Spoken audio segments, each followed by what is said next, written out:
ஆண்டவராக இயேசு கிறிஸ்துக்குள் மிகவும் அதிகமாக நேசிக்கப்படுகின்றவர்களே, மீண்டுமாக இந்த மகிழ்ச்சியும் குளிர்ச்சியும் நிறைந்த இந்த மே மாதத்தின் 21ஆம் நாளிலே புதன்கிழமையின் காலை வேளையிலே உங்களை சந்திப்பதில் மிகுந்த மகிழ்ச்சி அடைகிறோம். இந்த காலை நேர இறை தியானத்தை நம்ம ஆரம்பிக்கலாம். நமது ஆரம்பம் பிதா குமாரன் பரிசுத்த ஆவியின் நாமத்தில் உள்ளது. ஆமென். ஜெபிப்போம். நான் மரித்தேன், ஆனாலும் சதா காலங்களிலும் உயிரோடு இருக்கிறேன் என்று வாக்களித்த எங்கள் அன்புள்ள ஆண்டவரே, இந்த மன மகிழ்ச்சியான ஆண்டவரே, குளிர்ச்சியான காலை வேலைக்காக நின்று செலுத்துகிறோம். கடந்து போன இரவில் எங்களோடு இருந்து எங்களை காத்து ஜீவனை தந்திருக்கிற நன்றி ஆண்டவரே. ஒவ்வொரு நல்ல மழையை தந்து வருகிறீர். இன்னும் அதிகமான மழையை தந்து என்னுடைய ஆண்டவரை விவசாயம் உள்பூண்டுகள் செழிக்க கர்த்தர் ஆண்டவரே கிருபை தர வேண்டுமா ஜெபிக்கிறோம். இந்த நாளின் ஆண்டவரே காலை வேளையிலே உங்களுடைய இறை வார்த்தையோடு இந்த நாளை ஆரம்பிக்கிறோம். நாளின் இறை செய்தி, பாடல் வேலை, ஜெப வேலையை எங்களுக்கு ஆசீர்வதித்து தாரும் ஆண்டவர். இந்த நாளிலே உங்களுடைய ஆண்டவர் பாடலில் பாடுகின்ற என்னுடைய சாரியம் இசைக்கருவை மீட்டுக்கின்ற அன்புக்குரிய ஆசிரியர் சகோதரமாக இருக்கிற மெர்வின் சாரியும் குடும்பத்தாரையும் நீர் எடுத்து பயன்படுத்தும். தொடர்ந்து நம்முடைய திவ்ய பிரசன்னம் இந்த நாளிலே இந்த இறை வார்த்தையை கேட்டு பயன்பெற்று எல்லாருக்கும் ஆண்டவர் ஷேர் பண்ணுகிற எல்லாரும் மக்களையும் கர்த்தர் நீர் ஆசீர்வதிக்க வேண்டுமா ஜெபிக்கிறோம். இறை மைந்தன் இயேசுவின் மூலம் ஜெபிக்கிறோம். நல்ல பிதாவே, ஆமென். காலை வேளையில் நாம் ஆண்டவரை துதிக்கும்படியாக அதிகாலையில் உன் திருமுகம் தேடி அர்ப்பணித்தேன் என்னையே என்ற தந்தை பெர்க்மான்ஸ் ஐயாவுடைய பாடலை நாம் சாரோடு இணைந்து நாம் பாடுவோம்.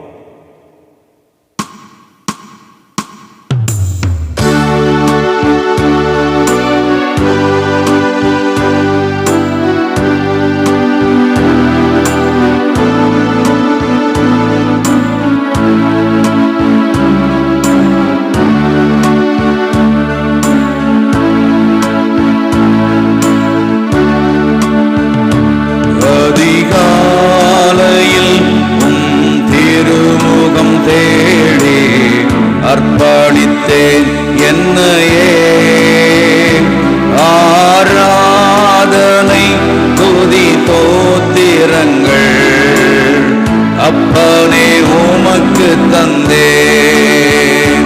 ஆராதனை துதி தோத்திரங்கள் அப்பனே உமக்கு தந்தேன். ஆராதனை ஆராதனை ஆராதனை ஆராதனை ஆராதனை ஆராதனை ஆராதனை ஆராதனை அன்பர் இயேசுராஜனுக்கே, ஆவியான தேவனுக்கே. அன்பர் இயேசுராஜனுக்கே, ஆவியான தேவனுக்கே.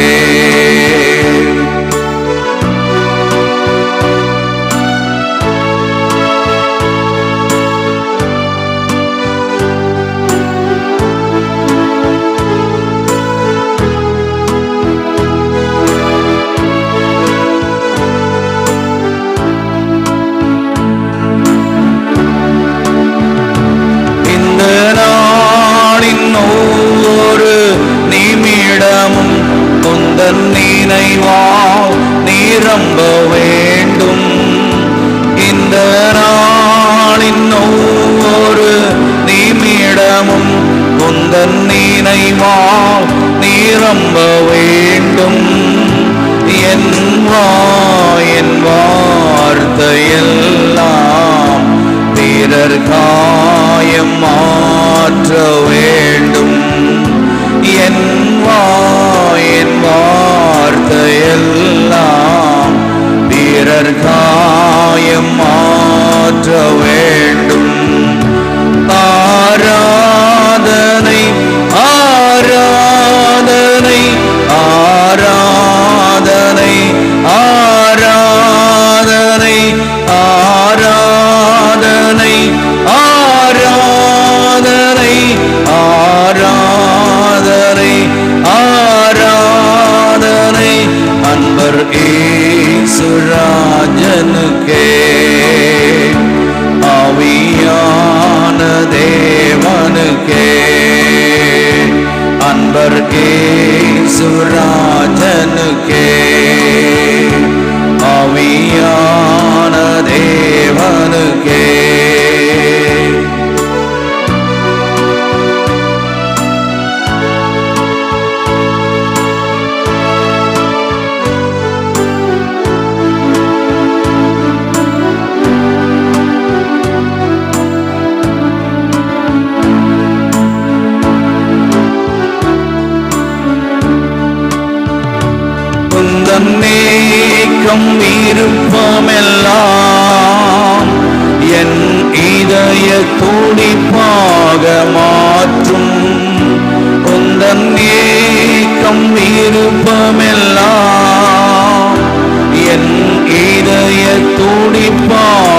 மாற்றும் என் ஜீவனாட்களெல்லாம் ஜெப வீரன் என்று எழுதும். என் ஜீவனாட்களெல்லாம் ஜெப வீரன் என்று எழுதும். ஆராதனை ஆராதனை ஆராதனை ஆராதனை ஆராதனை ஆராதனை ஆராதனை ஆராதனை அன்பர் இயேசுராஜனுக்கே ஆவியான தேவனுக்கே. அன்பர் இயேசுராஜனுக்கே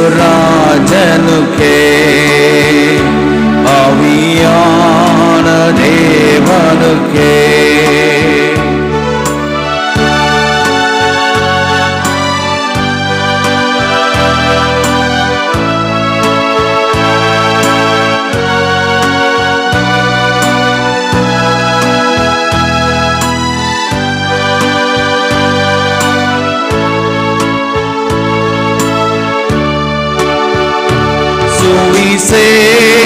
சுவிசேஷபாரம் ஒன்றே என் சுமையாக மாற வேண்டும்.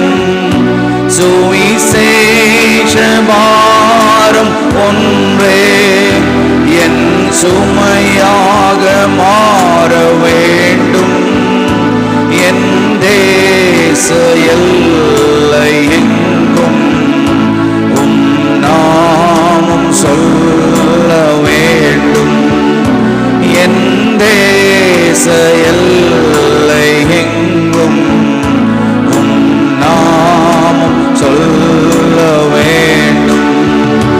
ஆராதனை ஆராதனை ஆராதனை ஆராதனை ஆராதனை ஆராதனை ஆராதனை ஆராதனை அன்பர் இயேசுராஜனுக்கே ஆவியான தேவனுக்கே.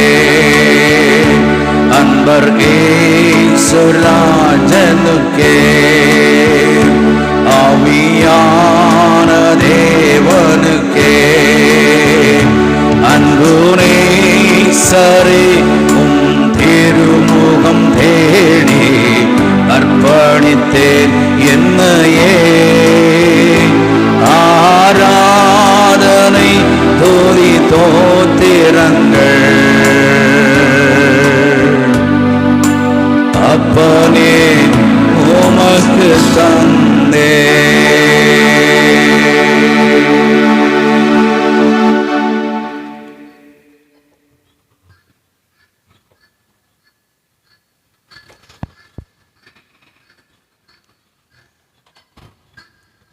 ஆண்டவராகிய இயேசு கிறிஸ்துவுக்குள் மிகவும் அதிகமாக நேசிக்கப்படுகின்றவர்களே, மீண்டுமாக இந்த காலை வேளையிலே உங்களை சந்திப்பதிலே மிகுந்த மகிழ்ச்சி அடைகிறோம். இந்த நாளிலும் நாம் தியானிக்கும்படியாய் தெரிந்து கொண்ட கடவுளுடைய வார்த்தை அதை வெளிப்படுத்தின விசேஷம் 21ஆம் அதிகாரம்.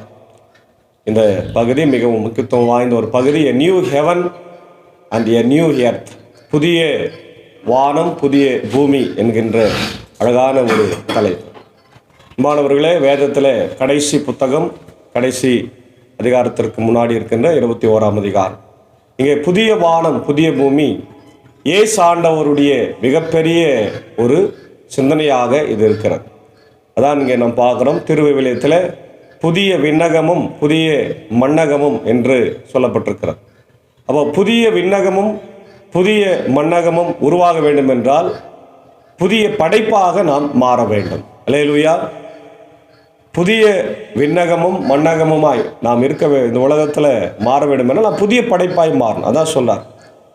அப்போது இந்த புதிய பூமி புதிய வானம் இருக்கும்போது நம்முடைய சூழ்நிலைகள் எல்லாம் மாறும். ஏன் இந்த பகுதியை இங்கே இந்த ஆசிரியர் சொல்லுகிறார் என்றால், இந்த மிக முக்கியமான சூழ்நிலை. இது ஏறக்குறைய AD 90லேருந்து 100க்குள்ளாக எழுதப்பட்டதாக பார்க்கிறோம். அப்போது ரோம சக்கரவர்த்திகள் அவர்கள் இஸ்ரவேலை ஆட்சி செய்த ஒரு காலம்.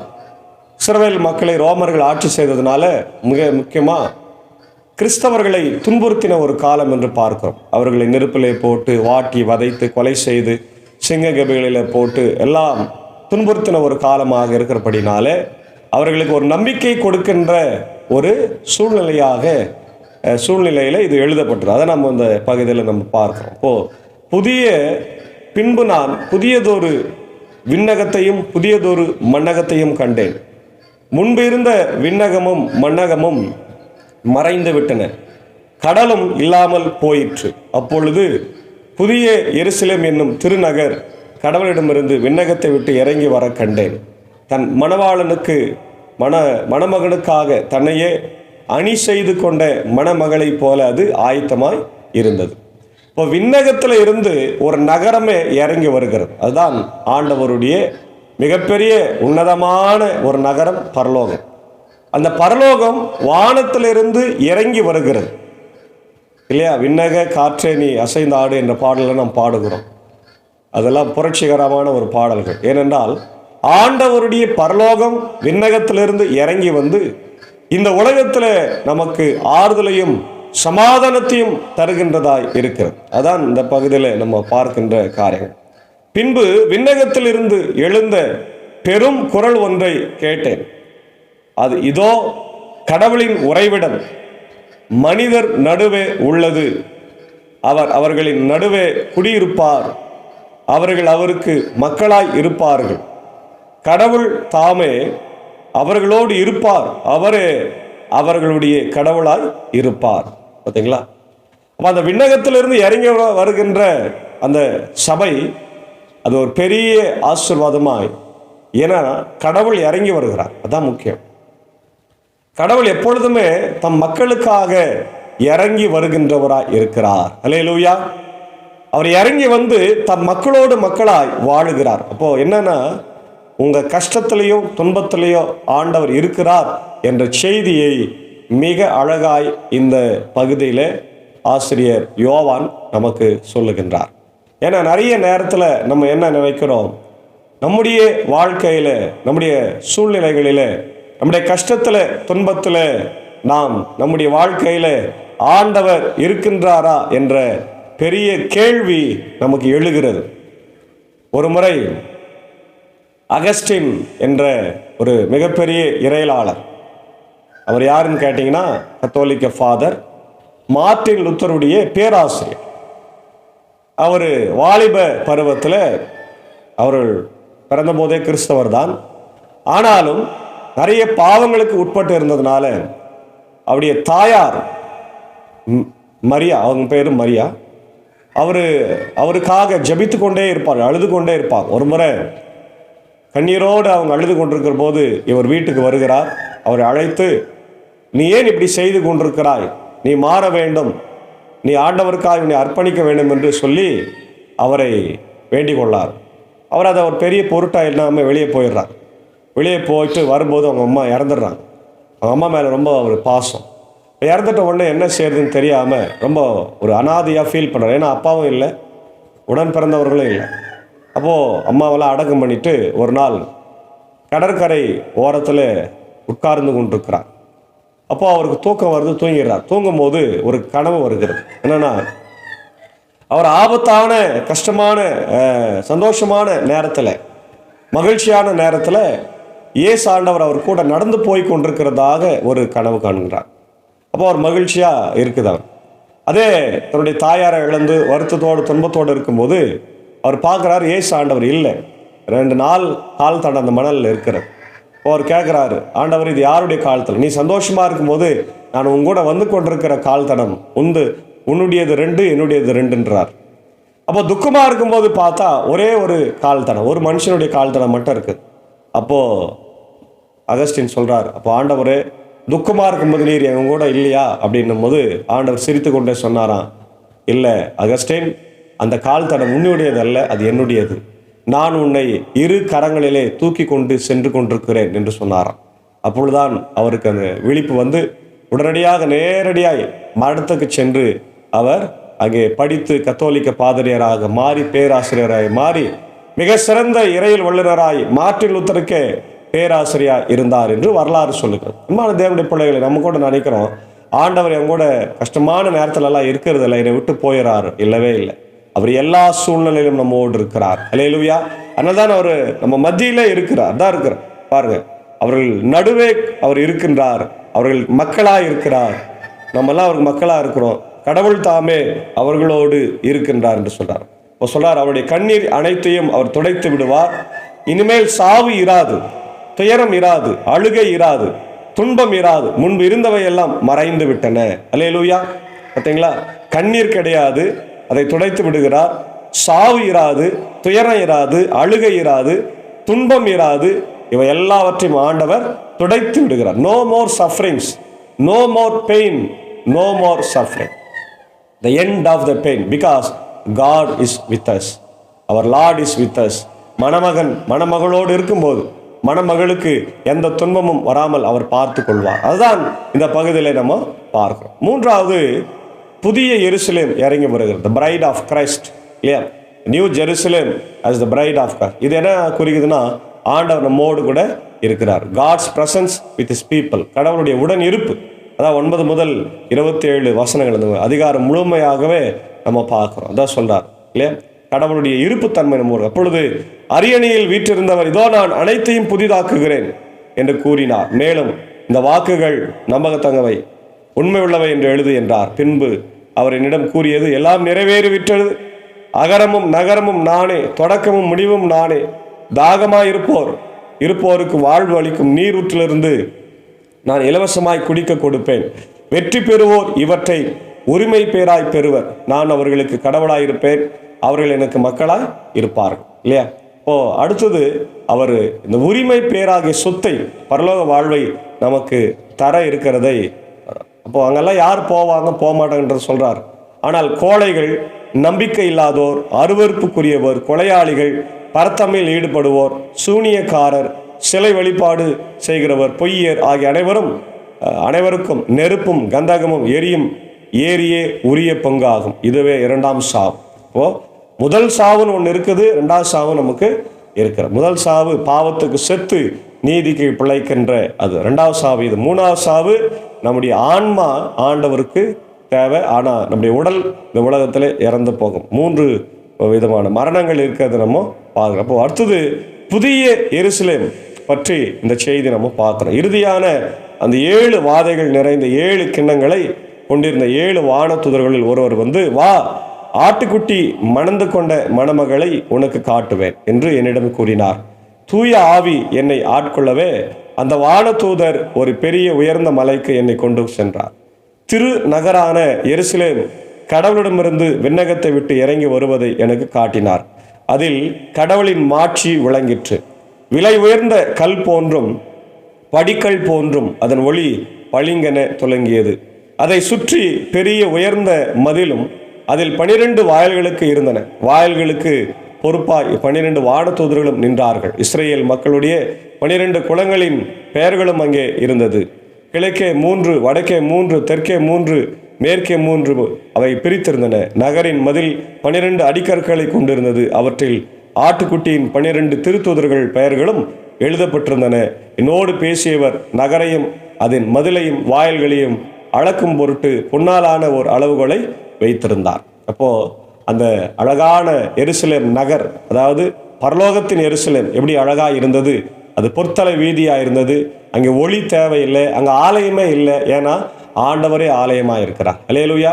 அவரே ஆட்டுக்குட்டியானவராக இருந்து அந்த மக்களை வழிநடத்துகின்றவராக இருக்க. அதான் சொன்னார் அவர். அங்கே அந்நகரம் சதுரமாய் இருந்தது. அதன் நீளமும் அகலமும் ஒரே அளவுதான். அவர் அந்த அளவுகோலை கொண்டு நகரை அளந்தார். அதன் அளவு 2400 கிலோமீட்டர். அதன் நீளம் அகலம் உயரம் எல்லாம் ஒரே அளவுதான். பின்பு அவர் மதிலை அளந்தார். அதன் உயரம் 216 அடி. மனிதருடைய வழக்கில் இருந்த அளவுகளையே அவரும் பயன்படுத்தினார். அதன் மதில் படிக்கற்களால் கட்டப்பட்டிருந்தது. அந்நகரோ தூய்மையான கண்ணாடி போன்ற பசும் பொன்னால் ஆனது.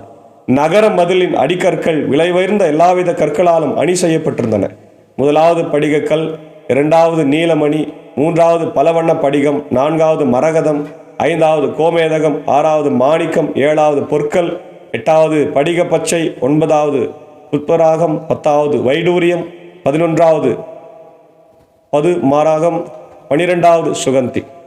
இந்த 12 வாயில்களும் 12 முத்துக்களால் ஆனவை. ஒவ்வொரு வாயிலும் ஒவ்வொரு வகையான முத்தால் ஆனது. நகரின் தெரு தெல்ல தெளிவான கண்ணாடி போன்ற பசும்பொன்னால் ஆனது. நகருக்குள் கோவில் காணப்படவில்லை, ஏனெனில் எல்லாம் வல்ல கடவுளாகிய ஆண்டவரும் ஆட்டுக்குட்டியுமே அதன் கோயில். அது எவ்வளோ அழகாக கட்டியிருக்கிறாங்க பார். மனிதன் எப்படியெல்லாம் கட்டுறானோ அதே போல் இந்த உலகத்தில் இன்னைக்கு பொற்கோயில் எல்லாம் கட்டியிருக்கிறாங்க. நம்முடைய வேலூரில் கூட பொற்கோயில் இருக்குது, அமிர்தசரஸில் பொற்கோயில் இருக்கிறது, இதெல்லாம் பார்க்குறோம். ஆனால் இங்கே உண்மையாகவே பொற்கோயில் 12 கற்களால் அலங்கரிக்கப்பட்டு 12 வாயில்கள் 12 முத்துக்களால் கட்டப்பட்டு இருக்கிறது. அதுவும் 2500 கிலோமீட்டர் தொலைவு இருக்கிறத நம்ம பார்க்குறோம். 216 அடி அந்த சுவர் இருக்கிறத நம்ம பார்க்கிறோம். நகருக்குள் கோவில் இல்லை, என ஆண்டவரே கோவிலாக இருக்கிறார்.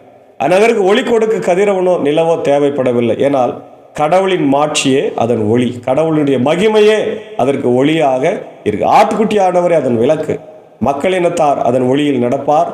மண்ணுலக அரசர்கள் தங்களுக்கு பெருமை சேர்ப்பவற்றெல்லாம் அங்கு கொண்டு செல்வார்கள். அதன் வாயில்கள் நாள் முழுவதும் திறந்திருக்கும், அங்கு இரவே இராது. உலகின் பெருமையும் மாண்பும் எல்லாம் அங்கு கொண்டு செல்லப்படும், ஆனால் தீட்டுப்பட்டது எதுவும் ஒருபோதும் அதில் நுழையாது. அதுபோல அருவருப்பானதை செய்வோரும் பொய்யரும் அதில் நுழைய மாட்டார்கள். ஆட்டுக்குட்டி வைத்திருக்கும் வாழ்வின் நூலில் பெயரை எழுதப்பட்டவர்கள் அதில் மட்டுமே நுழைவார். அது ஜீவ புஸ்தகம்.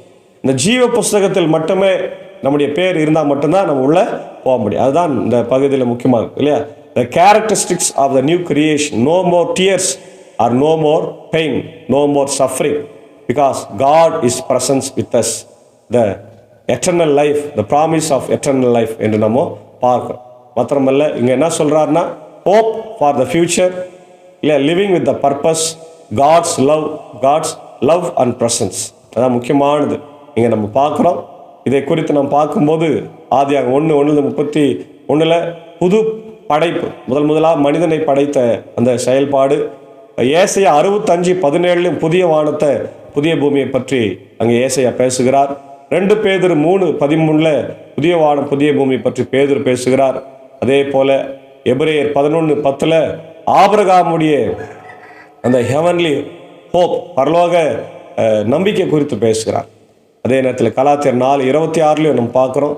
சங்கீதம் 48 அதே நேரத்தில் 1-14 நம்ம அதை பார்க்குறோம். காட்ஸ் பிரசன்ஸ் எசேக்கியேல் 48, யோவான் 1:14, யாத்திராகமம் 25:8 பார்க்குறோம். நித்திய வாழ்வு யோவான் 3:16, 1 கொரிந்தியர் 15, 1 யோவான் 5:11-13. அதே நேரத்தில் நம்பிக்கையின் செய்தியாக ரோமர் 8ஆம் அதிகாரம், 1 பேதுரு 3ஆம் அதிகாரம், 1ஆம் அதிகாரம், சங்கீதம் 130 இவை எல்லாமே நம்பிக்கையின் செய்தியாக சொல்லப்பட்டிருக்கிறது. ஆகவே அன்பான தேவனுடைய பிள்ளைகளை, நாமும் புதிய வானம் புதிய பூமி வரப்போகிறது.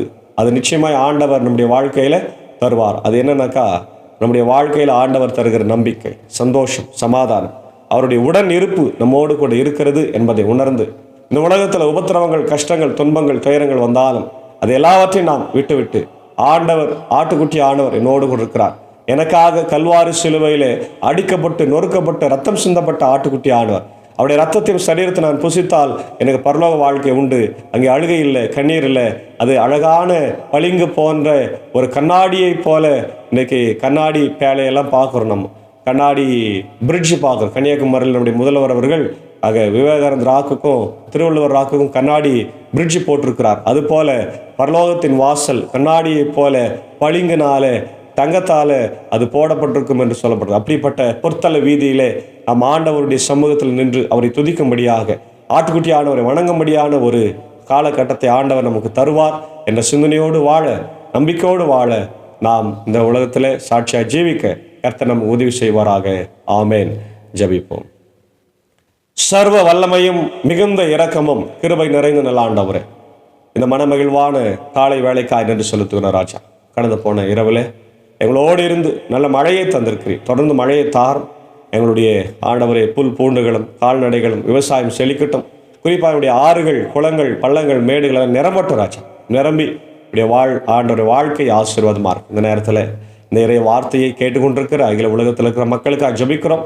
America, UK, Australia, New Zealand, Philippines, Gulf கண்ட்ரிஸில் இருக்கிற மக்களுக்காக, இந்தியாவில் இருக்கிற மக்களுக்காக, இந்தியாவில் இருக்கிற அனைத்து ஆண்டவர் மக்களுக்காக, உலக நாடுகளில் இருக்கிற அனைத்து கிறிஸ்தவ திருச்சபைகளுக்காக, குறிப்பாய் என்னுடைய கத்தோலிக்க திருச்சபைக்காக, லுத்தரன் திருச்சபைக்காக, CSI திருச்சபைக்காக, இண்டிபெண்டன்ட் திருச்சபைகளுக்காக ஜெபிக்கிறோம்.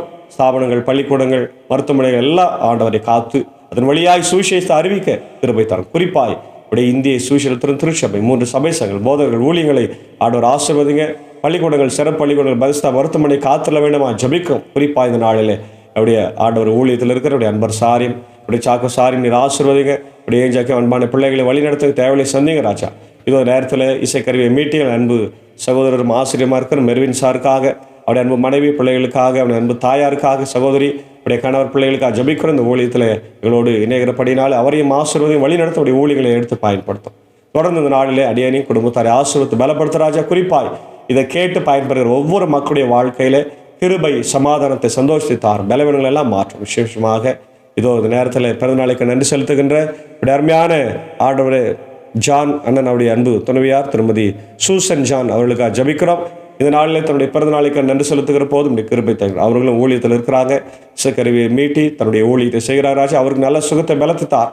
இன்று போல் என்றும் மகிழ்ச்சியோடு சமாதானமாய் வாழக்கூடிய சூழ்நிலைகளை இந்த தேவன் உருவாக்கி தர வேண்டுமா ஜெபிக்கிறோம். ஜானனையும் ஆசீர்வதிங்க. அவர் செய்கின்ற பணிகளில் இப்படி கிருபை தங்கிருக்கட்டும். இந்த நேரத்தில் அவருடைய அன்பு மகள் ஆண்டவர் பெனிட்டாவுக்காக ஜெபிக்கிறோம். படிக்கிற மகளுக்கு நல்ல சுகபன் ஜீவனை தந்து ஆண்டவர் நன்றாய் படித்து வாழ்க்கையில் வெற்றி பெற கிருபை தார். இன்னும் யாரெல்லாம் இந்த நாளில் பிறந்த நாளை, திரும்ப நாளை காணுகிறார்களோ எல்லாரையும் கர்த்தர் ஆசீர்வதிங்க. குறிப்பாக அடியன் பணியாற்றுகிற பாப்பனப்பள்ளி போதவட்டத்தில் ஜெபிக்கிறோம். பாப்பனப்பள்ளி, மின்னூர், வடகர, மேல்சரம் திருச்சபை ஆசீர்வதிங்க. பாப்பன திருச்சபை கட்ட வேண்டும். பண உதவிகள் ஆண்டவரே நீர் செய்ய வேண்டுமா நான் ஜெபிக்கிறேன். ஒருவேளை இதை பார்க்கிறவர்கள், கேட்கிறவர்கள் அதற்காக முன் வந்து உதவி செய்ய கிருபை தாரும். பலவீனமாக இருக்கிற மக்களுக்காக ஜெபிக்கிறோம். இப்படியே அமுதம்மாவுக்காக, விமலாமாவுக்காக, கோபிநாதன் அன்பு தாயாருக்காக, செல்வி அக்காவுக்காக ஜெபிக்கிறோம். மின்னூர் பகுதியை சார்ந்த சுமதி பிரபாகரன் அக்காவுடைய அன்பு மகன் ஆண்டவர் பிரவீன்காக ஜெபிக்கிறோம். தலையில காயம் ஏற்பட்டிருக்கிறது, சீக்கிரமாக ஆறட்டும் ராஜா. சீக்கிரமாக சுகத்தை தந்து இப்படி ஆசீர்வாதம் இந்த பிள்ளைகளுக்கு தாரும். விசேஷமாக வேலைவீரமாக இருக்கிற ஆயர்களுக்காக, அம்மாக்களுக்காக, குடும்பங்களுக்காக, இப்படி சபை விசுவாசிகளுக்காக ஜெபிக்கிறோம். எல்லாரையும் தேவன் காத்தரல வேண்டுமா ஜெபிக்கிறோம். தொடர்ந்து இப்படி திவ்ய பிரசன நாளை தங்கிட்டோம். ஆண்டு விசேஷமாக உலக நாடுகளுக்காக ஜெபிக்கிறோம். போர்கள், பதட்டங்கள் எல்லாம் மாறட்டும். குறிப்பாக ஆண்டவரே விசேஷமாக இதோட இந்திய தேசத்திற்காக இவருடைய ஜனாதிபதி, பிரதமர், இவருடைய முதலமைச்சர், கவர்னர், அனைத்து மாநிலத்தின் முதலமைச்சர்களுக்காக ஜெபிக்கிறோம். குறிப்பாக இந்த நேரத்தில் ஆண்டவரை விடுமுறைக்காக பெங்களூர் சென்றிருக்கிற அன்புக்குரிய சாக்கோ சாருக்காக, டீச்சருக்காக, அன்பான ஆண்டவர் குடும்பத்திற்காக ஜெபிக்கிறோம். தொடர்ந்து அந்த விடுமுறையை கழித்து எங்கள் மதில் திரும்பி வந்து என் ஊழியத்தை ஆரம்பிக்க கர்த்தர் கிருபை தார். தொடர்ந்து கிருபை இந்த நாளில் எங்களோடு தங்கியிருக்கட்டும். இந்த வெயிலின் உஷ்ணத்திலிருந்து, மழையிலிருந்து எங்களை காத்துள்ள விடமா ஜெபிக்கிறோம். இதை கேட்டுக்கொண்டிருக்கிற ஒவ்வொரு மக்களையும் கர்த்தர் ஆசீர்வதித்து வழிநடத்தும். உடைய இறை ஆசிரியர்களும் சமாதானத்தை, சந்தோஷம் தந்து விடுதலை தந்து வழிநடத்தும். இறை மைந்தன் இயேசுவின் மூலம் ஜெபிக்கிறோம் நல்ல பிதாவே, ஆமேன். ஆண்டவராக இயேசு கிறிஸ்துவின் கிருபை, பிதாவாகிய தேவனுடைய அன்பு, பரிசுத்த ஆவியானவர் நம் நிரோடு இருப்பதாக. ஆமேன். God plus.